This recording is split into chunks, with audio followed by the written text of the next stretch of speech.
तो हम बात करते हैं यार मुगल्स की एडमिनिस्ट्रेशन की।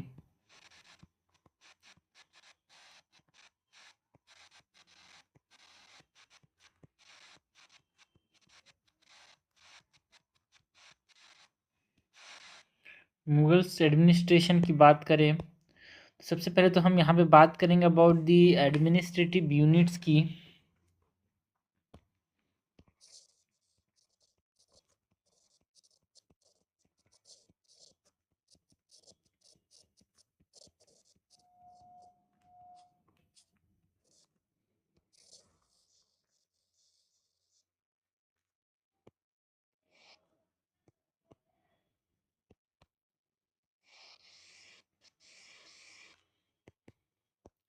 एडमिनिस्ट्रेटिव यूनिट्स की बात करें तो सबसे पहले तो सबसे ऊपर में जो मुगल एम्पायर है वो होगा।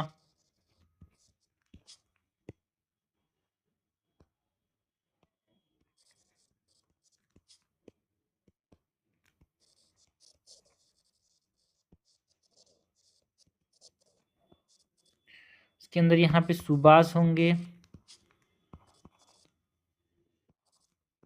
जो कि प्रोविंसेस होते हैं। इसके अंदर यहाँ पे सरकार होगा which are the districts.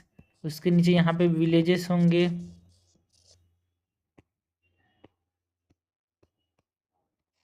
So Mughal administration the top, फिर सूबास, फिर सरकार, फिर विलेज। तो ये हमने एडमिनिस्ट्रेटिव यूनिट्स की बात की और बहुत सारे ऐसे फीचर्स हैं मुगल एडमिनिस्ट्रेशन के जो कि रिटेन रहे भाई। कहाँ से? दिल्ली सल्तनत से लिए गए हैं, शेर शाह सूरी के जो एडमिनिस्ट्रेशन हैं उससे लिए गए हैं, है ना।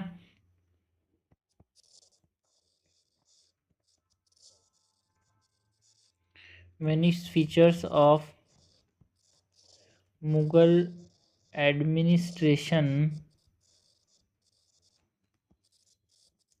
were retained from the Delhi Sultanate and Sher Shah Suri. जो अकबर था उसने यहाँ पे क्या किया था? अकबर डिवाइडेड दी एम्पायर, है ना। एम्पायर को 15 सूबास में यहाँ पे डिवाइड किया था, है ना, जो कि 20 हो गया था भाई अंडर औरंगजेब। अकबर मतलब 15 प्रोविंसेस में 15 सूबास में अकबर ने डिवाइड किया था। Akbar divided the empire into 15 subas which increased to 20 under Aurangzeb. So ये हमने बात की about the basic about the Mughal administration. यार नाउ हम बात करते हैं about the central administration. The officers कौन कौन से थे यहाँ पे, ठीक है। हमने एडमिनिस्ट्रेटिव यूनिट्स की बात कर ली भाई।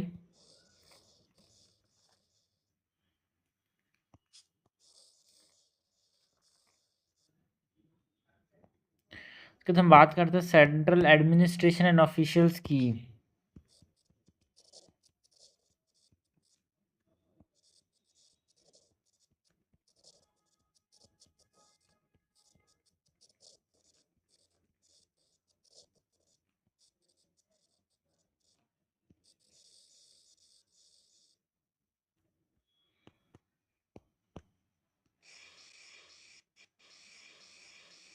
सेंट्रल एडमिनिस्ट्रेशन ऑफिशियल्स की बात करने से पहले हम बात करते हैं अबाउट दी बादशाह की। सो जो बादशाह है उसके अंदर यहाँ पे कौन होता है भाई?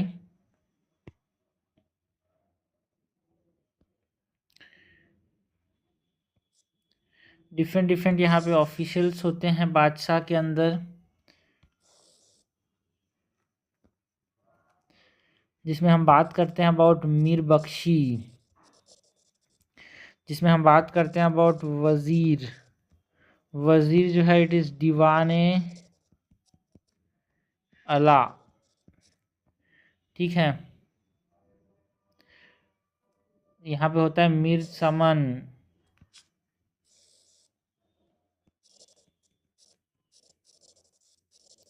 यहाँ पे होता है काजी उल क्वात।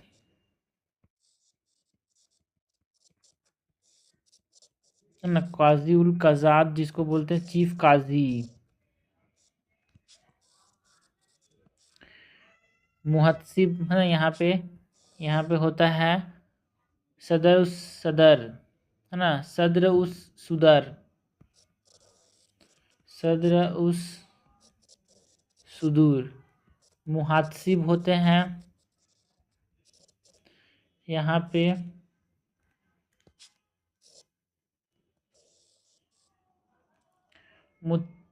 मुद्दा सादिद, है ना, मुतासाद मुतासादिस होते हैं। सो ये आदि ये बादशाह के अंदर यहाँ पे ये ऑफिशियल्स होते हैं भाई। सबसे पहले तो यहाँ पे हम बात करें मीर बख्शी की। So he is the head of the military department and intelligence department. So he is the head of the military and intelligence department. And wazir जो है वो मैनेज किसको करता है, रिवेन्यू अफेयर्स को।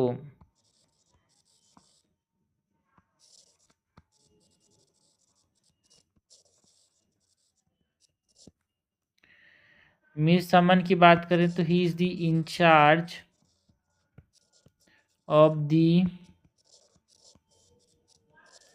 imperial household and royal कारखानास।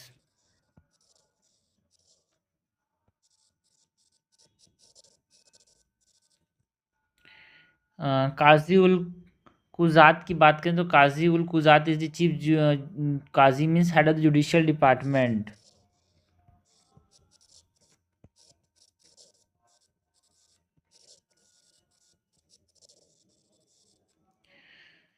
सदर सुदूर की बात करें तो he is the head of the religious department.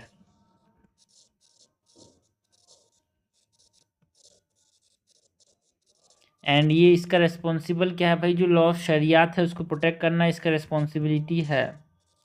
So Sadr Sudur is responsible for protection of the laws of Shariat. Muhtasib की बात करें तो ये मुहासिब जो है वो इंश्योर करते हैं कि जनरल ऑब्जर्वेंस हो, है ना, जो रूल्स ऑफ मोरालिटी है उसका यहाँ पे फॉलो हो किया जाए। ठीक है, ensure the general observance of the rule of morality. Mutasaddi, Mutasaddi की बात करें तो Mutasaddi are governor of ports. Mutasaddi are the governor of the ports and ये डायरेक्टली अपॉइंटेड होते हैं, मुतासादिद सा directly appointed by the emperor. ठीक है, ये हमने बात की about the central administration and जो ऑफिशियल्स थे यहाँ पे सेंट्रल एडमिनिस्ट्रेशन में उसकी। सो मीर काजी वजीर, मीर काजी वजीर, मीर सुमान, काजी उल कुजात जिसको चीफ काजी बोलते हैं, सदर उस सुदूर, मुहत्सिब, मुतासादी। ये सब क्या होगा, this are the part of the central, this are the officials in the central administration यार।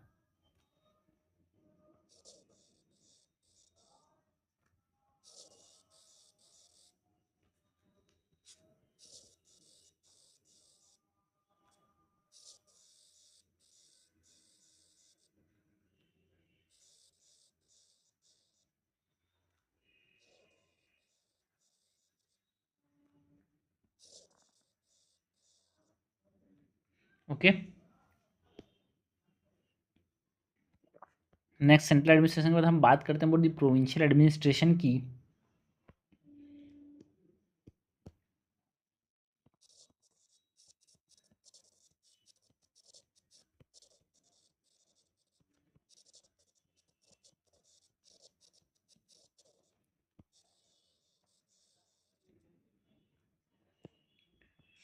प्रोविंशियल एडमिनिस्ट्रेशन की बात करें,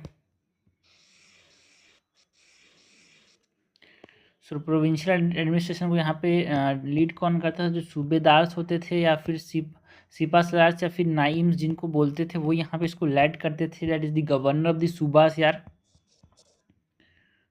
सूबेदार बोलते थे गवर्नर ऑफ द सूबेस को, या फिर सिपा सलार या फिर नाइम्स। This are the governor of the subas.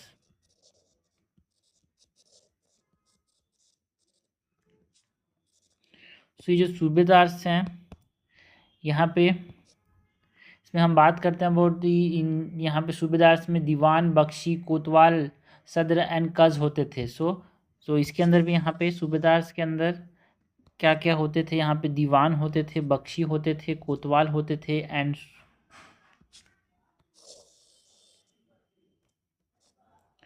सदर एंड काज होते थे। ठीक है, सो दीवान, बख्शी, कोतवाल, सदर एंड काज। दीवान की बात करें, so he is the incharge of the revenue administration या in the province, incharge of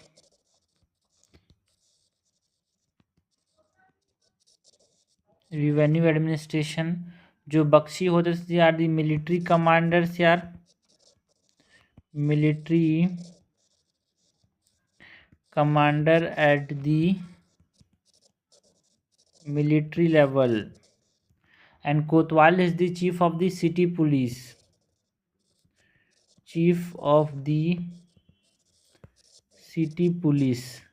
सदर एंड कस की बात करें तो ये जुडिशियल ऑफिसर होता था एट दी सूबा। These are the judicial officers of the सूबा। सो सूबेदार जो है वो हेड करता था यार सूबा को, और इसके अंदर दीवान होते थे जो कि मिलिट्री डिपार्टमेंट देखते थे, बख्शी जो कि मतलब दीवान जो है रेवेन्यू एडमिनिस्ट्रेशन देखते थे, बख्शी मिलिट्री डिपार्टमेंट, कोतवाल जो है चीफ होता था सिटी पुलिस का, सदर एंड काज जो थे वो जुडिशियल ऑफिसर्स होते थे पर सूबा के अंदर। नेक्स्ट हम बात करते हैं सरकार या फिर डिस्ट्रिक्ट की।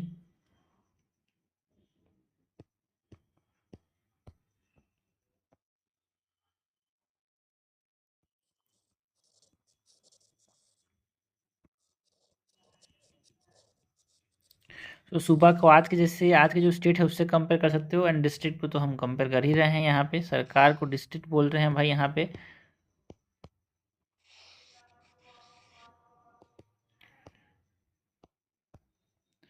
सरकार के अंदर यहाँ पे हमारे पास कौन कौन आता था भाई? सरकार के अंदर जो डिस्ट्रिक्ट है वहाँ पे एक फौजदार होता था, एक अमल गुजार एंड एक खजानदार।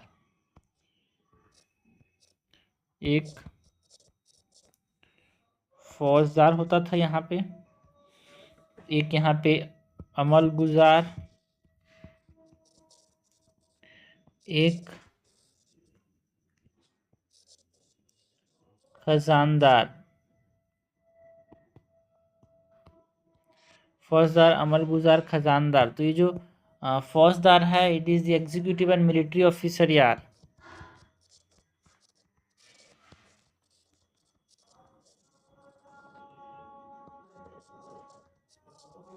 अमल गुजार जो है वो फाइनेंस ऑफिसर होता था,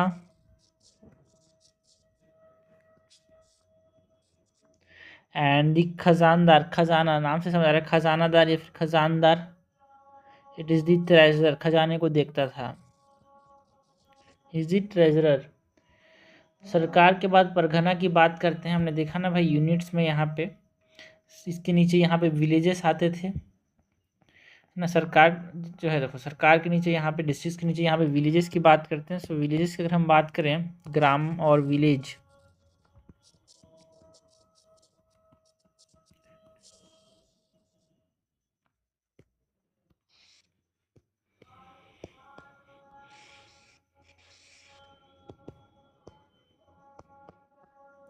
सो यहाँ पे ग्राम या फिर विलेज के अंदर 3 लोग होते थे भाई। एक मुकद्दम जो कि हेडमैन होता था, पटवारी जो कि अकाउंटेंट होता था, एंड चौकीदार जो कि वॉचमैन होता था।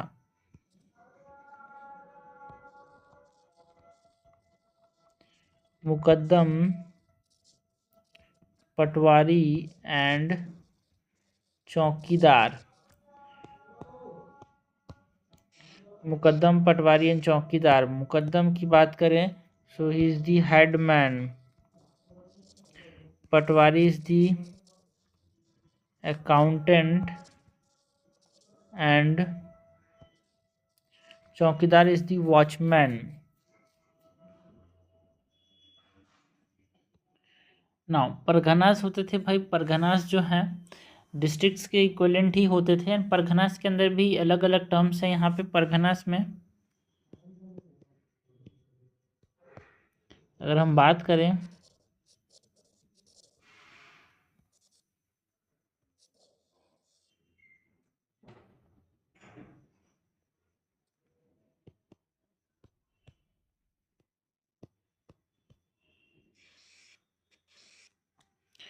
परगनास के, तो ये परगनास होते थे भाई, सो दीस आर इक्विवेलेंट टू, एक तरह से आप बोल सकते सरकार से यार। बट यहाँ पे भी अलग अलग ऑफिसर्स होते थे लाइक सिकदार, अमील, फूटादार एंड कुंगो।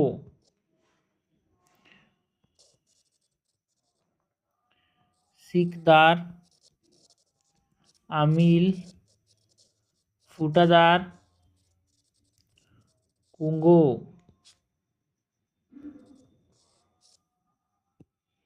सिकदार की बात करें, military and executive officers are Sikdar, Amil are the finance officers, Fotadar are the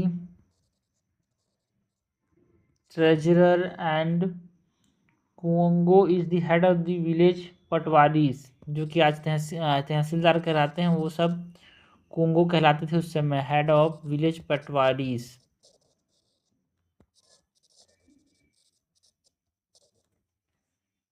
okay, सरकार से थोड़ा सा नीचे ये परखनास आते थे।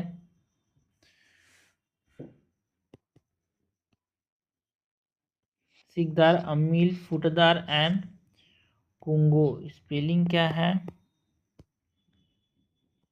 QUA and Qanungo. ना ये हमने बात की सरकार की, ग्राम की। अगर हम बात करें structure of the Mughal naval weakness की बात करेंगे ही, structure of the Mughal army की बात करें यहाँ पे अगर हम,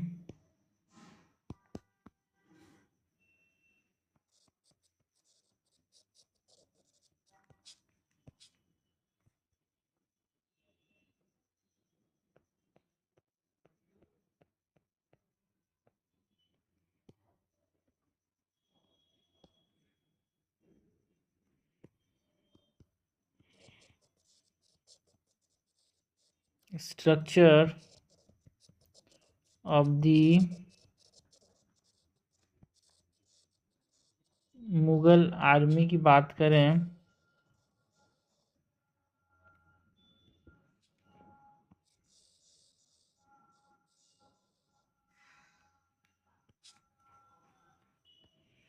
structure of the Mughal army,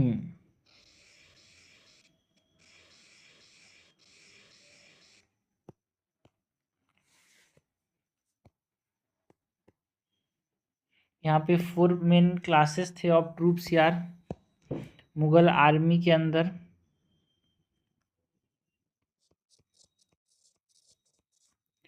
four main classes of troops, जिसमें हम बात करते हैं अबाउट मनसबदार्स,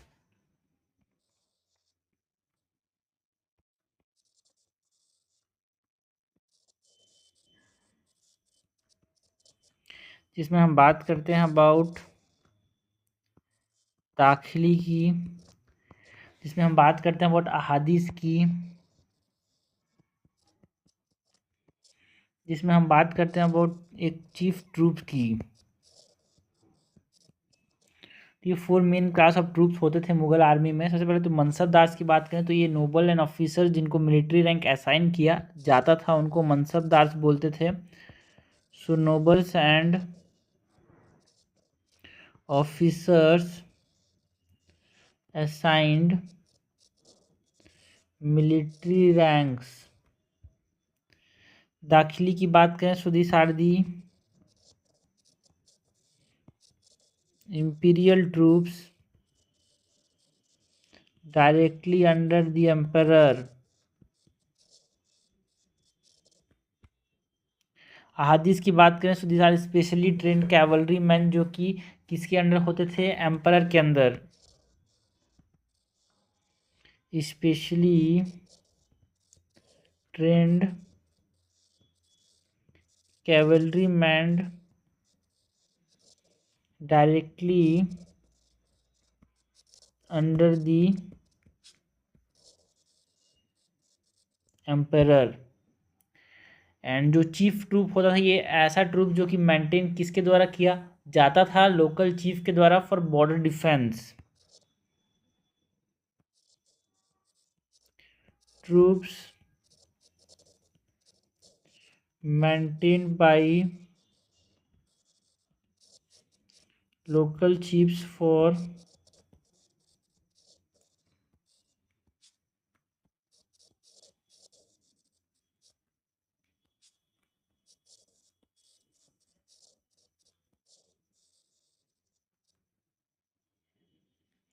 बॉर्डर डिफेंस. ठीक है, तो ये हमने बात की about 4 main classes of troops की.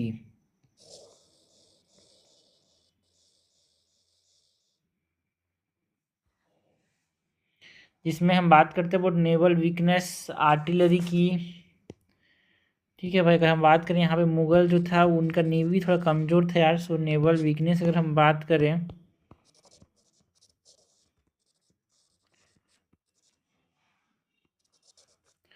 तो वो हमको देखने को मिलता था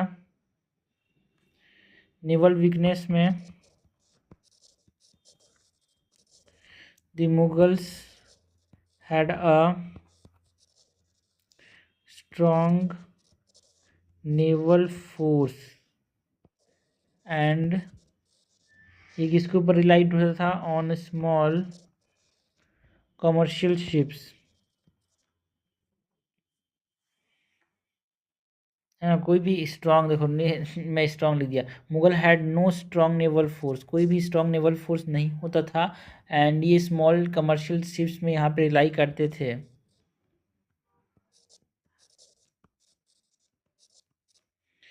आर्टिलरी की बात करें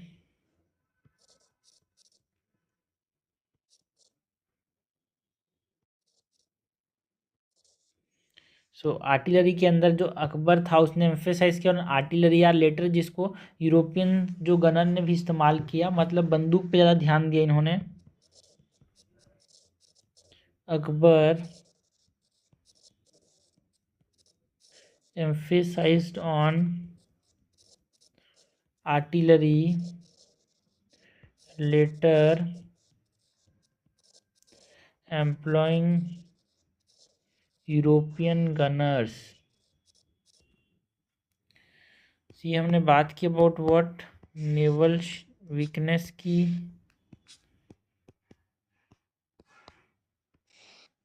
आर्टिलरी की. रिवेन्यू एडमिनिस्ट्रेशन की बात करते हैं यार. अंडर द मुगल्स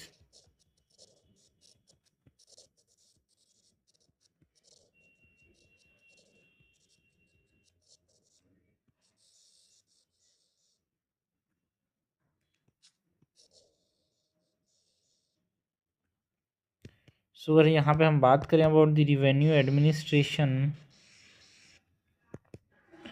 तो सबसे पहले तो हम बात करते हैं अबाउट जो लैंड रिवेन्यू सिस्टम है उसकी.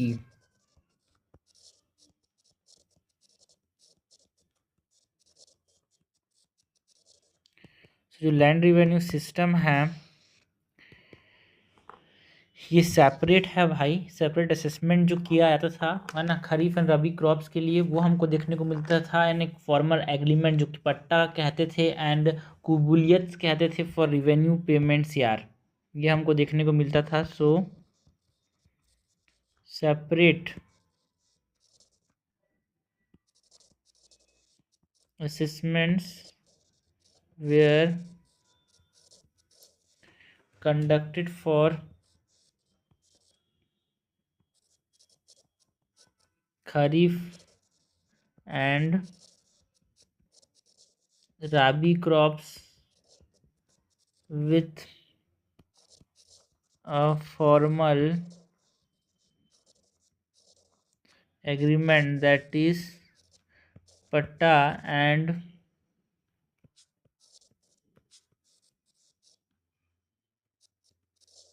काबूलियत।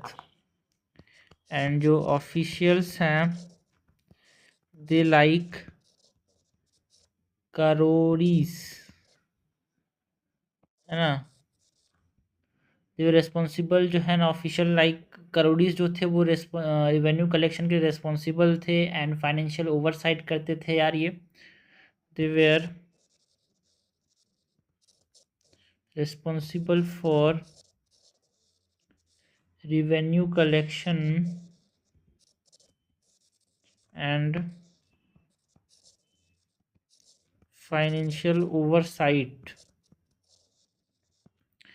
सो यहाँ पे सेपरेट असेसमेंट होता था for Kharif and Rabi crops यार, जिसके बेसिस में फंड फॉर्मल यहाँ पे एग्रीमेंट पट्टा से फिर कबूलियत देखने को मिलता था। एंड जो करोड़ीज थे they are responsible for revenue collection यार। तो हमने लैंड रिवेन्यू सिस्टम की बात की। नेक्स्ट यहाँ पे जो लैंड असेसमेंट होता था, लैंड रिवेन्यू असेसमेंट, उसके मेथड्स की बात करते हैं। Land revenue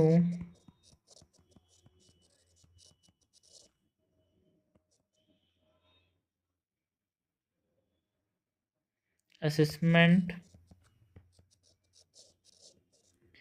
methods. Land revenue assessment methods की बात करें तो यहाँ पे 4 तरह के मेथड हमको देखने को मिलते थे यार।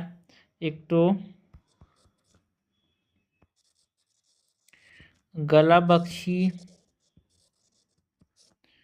That is crop sharing.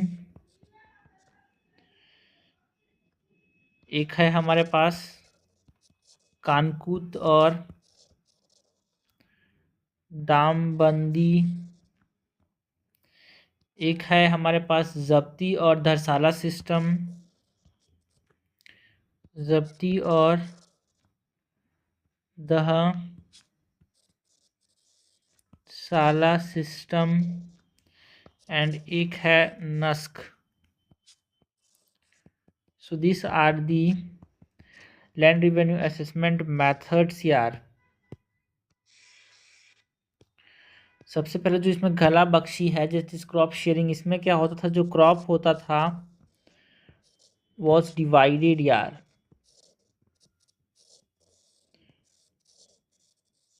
Between the peasant and state but was costly due to required surveillance। ठीक है,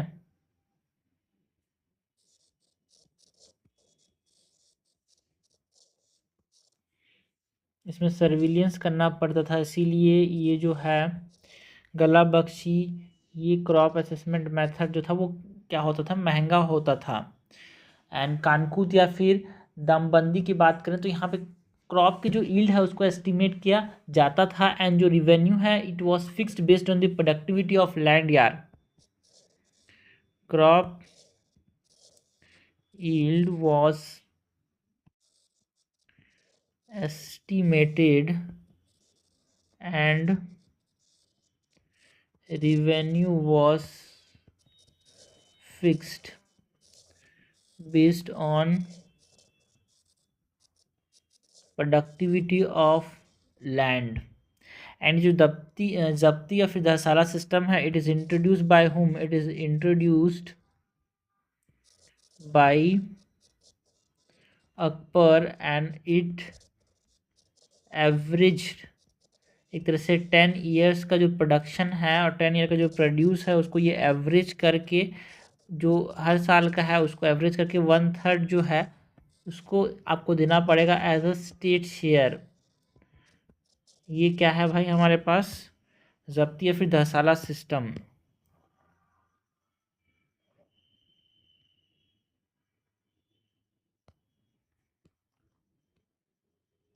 इसके बाद हम बात करते हैं about Nasq, that is revenue was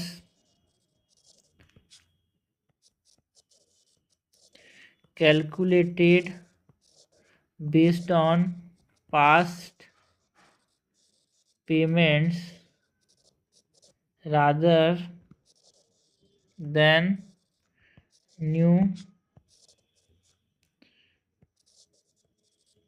assessments। ठीक है, तो ये लैंड रिवेन्यू असेसमेंट सिस्टम है, इसके अंदर हमने बात की about the गलाबख्शी system,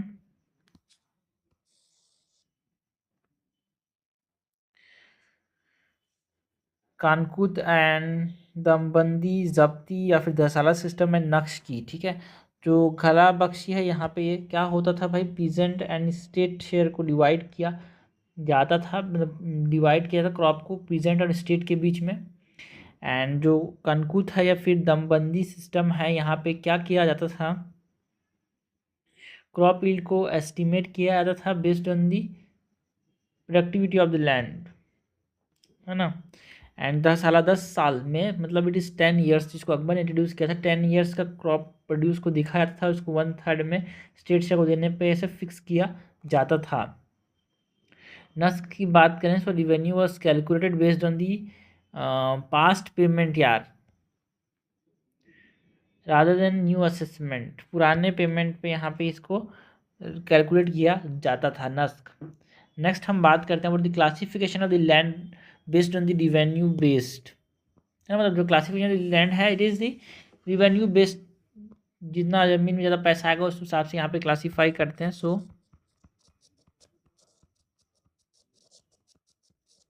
classification of land that is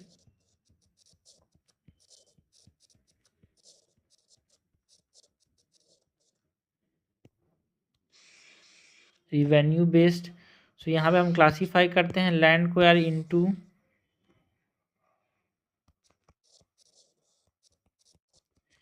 Jagir that is allotted to nobles and the royal families, ऐसे लैंड जिसको नोबल्स एंड रॉयल फैमिलीज को देते हैं, ज़्यादा पैसा आता है, इसको हम बोलते हैं jagirs. And Khalsa land, Khalsa land are revenue went to the royal exchequer, यहाँ पे ऐसा ज़मीन जिसमें सीधा पैसा कहाँ जाता था, रॉयल एक्सचेकर के ऊपर। So revenue went to the royal exchequer. And इनाम, इनाम की बात करें so this are given to learn and religious man, ऐसा ज़मीन जो कि पढ़े लिखे लोगों को दिया जाता था, धार्मिक लोगों को दिया जाता था, उसको हम बोलते थे इनाम लैंड। सो यहाँ पे भी रिवेन्यू के बेसिस में यहाँ पे हम क्या कर रहे हैं, लैंड को क्लासीफाई कर रहे हैं। नाउ ये हमने बात की about classification of land that is revenue के ऊपर।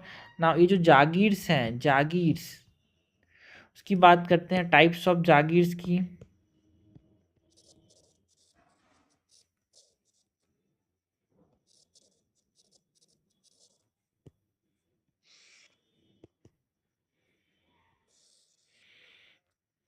तो इसमें हम बात करते हैं अबाउट जागीर तनख्वाह। जो जागीर तनख्वाह इट इज़ गिवन टू, है ना, मतलब सैलरी के एक तरह से ल्यू में, किसी को सैलरी नहीं दे पा रहे तो उसको हम यहाँ पे ज़मीन देते थे। So given in lieu of salary, इसको बोलते हैं जागीर तनख्वाह। उसके बाद मुर्शुद जागीर,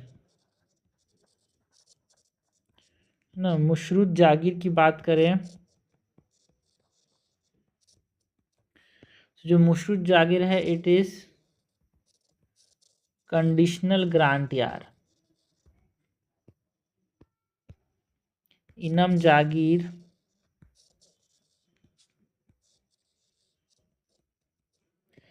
inam jagir is the, it is granted without obligation.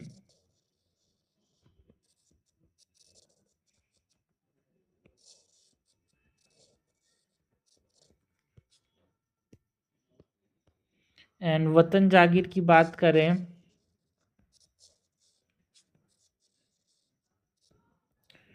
So watan jagir are given to zamindars in their homeland, given to zamindars in their homelands. ठीक है, सो मैंने बात की वो types of jagir, classification of land that is based on revenue, land revenue assessment method की बात की यार, लैंड रिवेन्यू सिस्टम कैसा होता था, तो ये हमने बात की about the revenue administration during the Mughals. Next revenue administration में हम बात करते हैं about the jagirdars and their rule यार।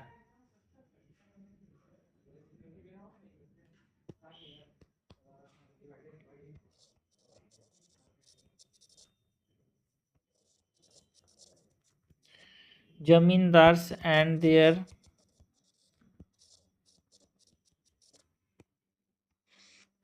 रूल्स।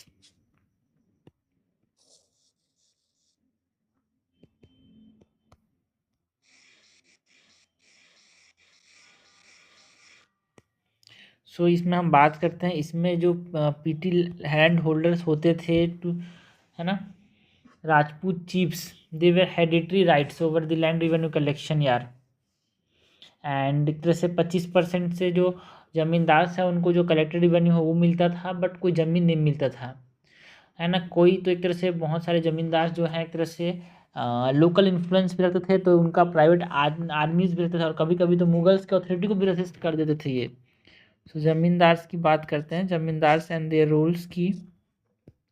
सो जमींदार्स में इट इंक्लूडेड जो जमीन रखने वाले पीटी लैंड होल्डर्स,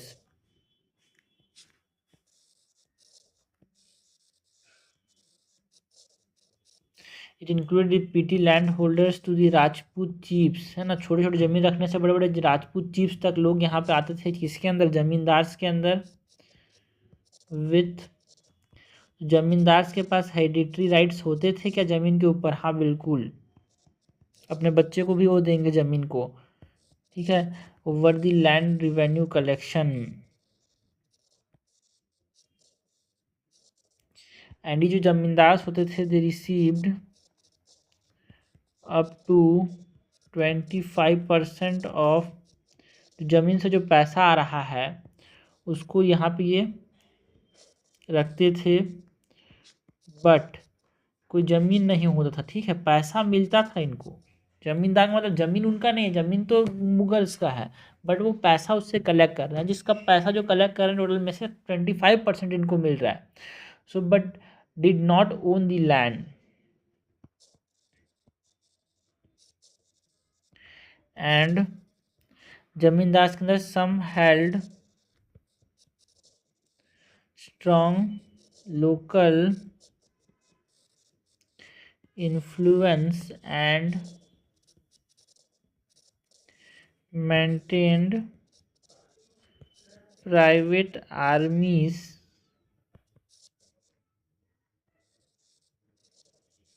ओकेजनली। कुछ कुछ लोग यहाँ पे रेसिस्ट करते थे मुगल्स अथॉरिटी को भी। ओके, सो जमींदार एंड देयर रूल्स की बात करें, so they have hereditary rights over land collection. कुछ छोटे जमींदार से बड़े बड़े जमीन रखने तक, मुगल राजपूत चीफ्स तक यहाँ पे जमींदार कहलाते थे। 25% इनको रिवेन्यू मिलता था जो कलेक्ट करते थे उसका। एंड कभी कभी तो इतना छोटा आर्मी रखते थे कि जरा ये छोटे आदमी रखते थे, और ये कभी मुगल्स की भी अथॉरिटी को असिस्ट करते थे यार। जिन्होंने बात की जमींदार एंड देयर रूल्स की। नेक्स्ट हम बात करते हैं taxes beyond land revenue.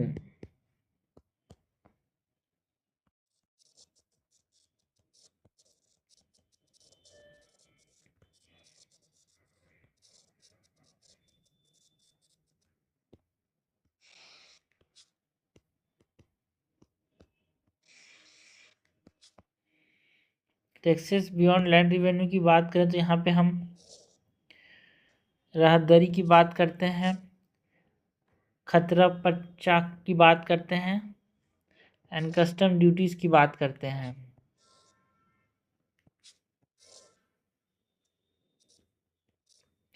So taxes based on land revenue that is rahdari, रहदरी क्या होता था, जो ट्रांजिट टैक्स होता था उसको रहदरी बोलते थे। एंड खत्र पर्चा एंड कस्टम ड्यूटीज। रहदारी की बात करें so they are levied on goods and transported, है ना, जो लैंड या फिर सी के ऊपर ट्रांसपोर्ट किए जाते थे बीच से, उनको बोलते थे रहदरी या फिर transit tax. So they are levied on goods transported inland and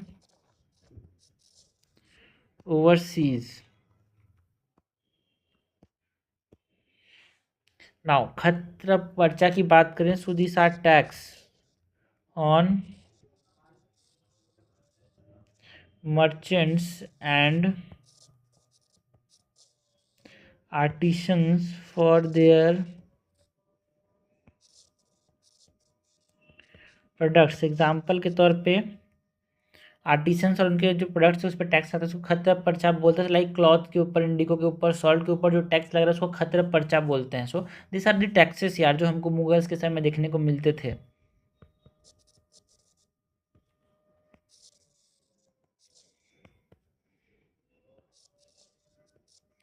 custom duties की बात करें तो कस्टम ड्यूटीज़ किसके ऊपर मिलते थे भाई, किसके ऊपर लगते थे, ऐसे गुड्स जो कि एक जगह से दूसरी जगह जा रहे हैं। एंड ये 25 मतलब 2.5% होता था अकबर के समय, बट 17th सेंचुरी में बढ़ भी गया था ये कस्टम ड्यूटीज़। कस्टम ड्यूटीज़ मतलब जो जगह से एक जगह से दूसरी जगह जा रहे हैं उसके ऊपर जो पैसा लगता है, चार्ज लगता है, उसको बोलते हैं custom duties. So they are levied on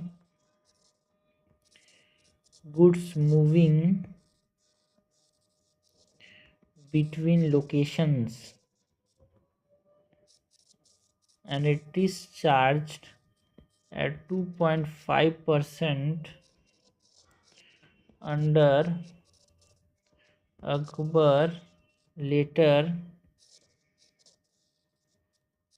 increasing to 4 to 5% in the 17th century। सी हमने बात की थी टैक्सेस की, ठीक है, ये हमने बात की about the taxes.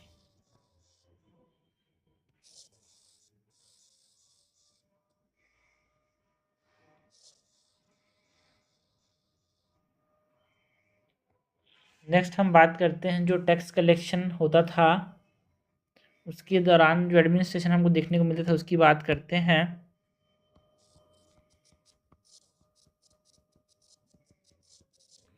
Tax collection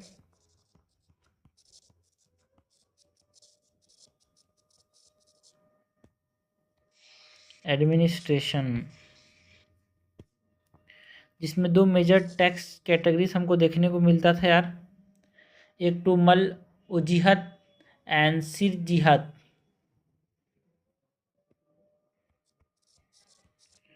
two major tax categories जो कि हमको administration during the tax collection में हमको देखने को मिलता था यार। एक तो है अपने पास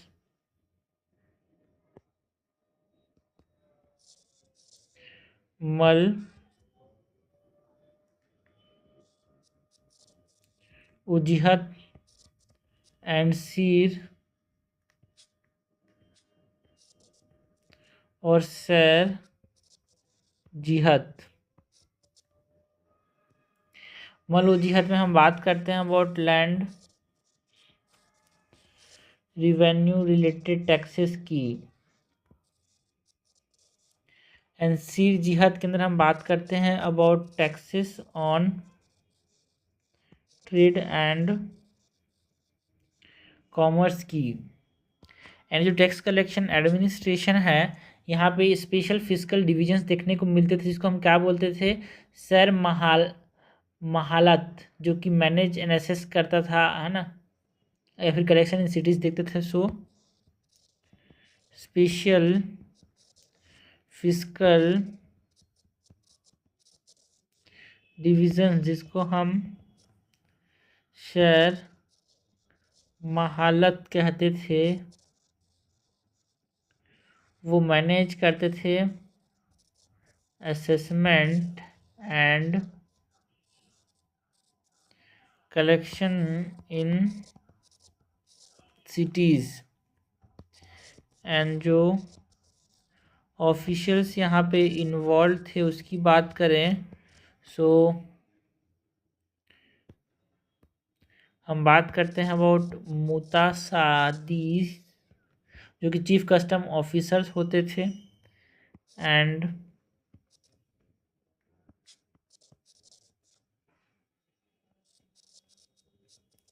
मुशरिफ, तविलदार, दरोगा, दरोगा खजाना एंड मुशरिफ्स, तहवीलदार। तो यहाँ पे जो मुतासादिस होते सादी chief custom officers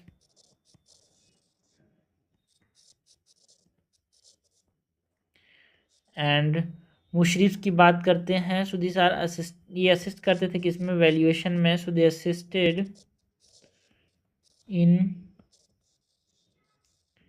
valuation, revenue collection and accounting. So tax collection administration हमने बात की अबाउट माल जिहाद की, जो कि लैंड रेवेन्यू रिलेटेड टैक्सेस को देखता था। एनसीर जिहाद की, जो कि taxes on trade and commerce को देखता था। स्पेशल फिजिकल डिवीजन, जिसको हम सैर महालत कहते थे। एंड ऑफिशियल्स इन्वॉल्व की बात करते हैं, यहाँ पे चीफ कस्टम ऑफिसर्स यहाँ पे इन्वॉल्व होते थे। एंड मुशरिफ की बात करें, तहवीलदार की बात करें, असिस्टेड इन वैल्यूएशन। तो इन्हें बात करें टैक्स कलेक्शन एडमिनिस्ट्रेशन की। Okay, taxes beyond land revenue की, जमींदार एंड देयर रोल्स की बात की यार, classification of land based on revenue, types of jagir की बात की, लैंड रिवेन्यू असेसमेंट मेथड्स की बात की, लैंड रिवेन्यू सिस्टम जो हमको देखने को मिलता था ड्यूरिंग मुगल्स उसकी बात की। उससे पहले हमने देखा about the structure of Mughal army, जिसमें नेवल वीकनेस, आर्टिलरी, ग्राम मतलब यूनिट्स से जो है एडमिनिस्ट्रेशन की, जिसमें हम प्रोविंशियल एडमिनिस्ट्रेशन, सेंट्रल एडमिनिस्ट्रेशन की बात की। उसके अंदर कौन कौन होता था, बादशाह के अंदर कौन कौन होता था, सूबेदार के अंदर कौन कौन होता था, सदर मतलब जो सरकार है that is the district level पे कौन होता था, फौजदार, मोलगजार, है ना, खजानेदार, है ना, ग्राम लेवल पे मुकद्दम, पटवारी, चौकीदार, ये होता था। एंड परगना विच इज़ एक तरह से इक्विवेलेंट सब डिवीजन्स में यहाँ पे देखने को मिलता था, विच इज़ इक्विवेलेंट एक तरह से डिस्ट्रिक्ट बोल सकते हो, जिसमें सीकदार, अमील, फोटादार एंड कुनांगा होता था। हमने बात की about central administration, administrative units की बात की, basics about the Mughal administration क्या था, कहाँ से लिया गया था, ये हमने देखा। सिरसा, सूर्य, दिल्ली सल्तनत से ज़्यादातर चीज़ें ली गई थी। This is all about Mughal administration.